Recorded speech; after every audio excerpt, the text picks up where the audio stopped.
Welcome to our channel. Find the value of x minus y to the power x if 2 to the power x into 3 to the power y is equal to 576. 576 কে আমরা মৌলিক উৎপাদকে ভাঙবো 2 এবং 3 এর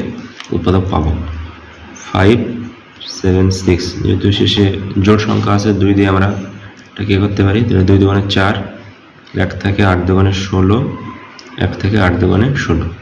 শেষে 8 আছে তার মানে আবার 2 দিয়ে খাবে, 2 কে 2, 4 দুগুণে 8, 4 দুগুণে 8, শেষে 4 আছে মানে আবার 2 যাবে, 7 দুগুণে 14, আবার 2 খাবে এখানে, 3 দুগুণে 6, 6 দুগুণে 12, 2 খাবে এখানে 18 দুগুণে 36, 2 খাবে 9 দুগুণে 18, 2 খাবে 3 খাবে এখানে 3 তিরিকে 9, 2 পাচ্ছে কটা আমরা 1 2 3 4 5 6টা, তার মানে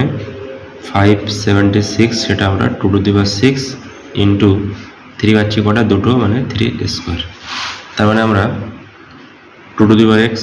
into 3 to the power y is equal two লিখতে পারি 2 to the power 6 into 3 square. 2 এর পাওয়ারে x করলে যা হচ্ছে এখানে 2 এর পাওয়ারে 6, তাহলে অতএব সেখান থেকে আমরা বলতে পারি আসলে x ইজ ইকুয়াল টু 6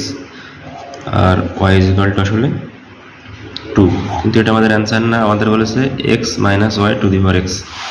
তো x মানে কত 6 মাইনাস y মানে কত 2, তারপরে কত x মানে কত 6, ঠিক আছে, x minus Y to the power x, তাহলে 6 মাইনাস 2 হচ্ছে টু দি পাওয়ার কত হচ্ছে না 6 হচ্ছে, তাহলে এটা আমরা দেখতে পাচ্ছি কত হচ্ছে না 4 থেকে 6 থেকে 2 বাদ মানে 4, 4 to the power 6,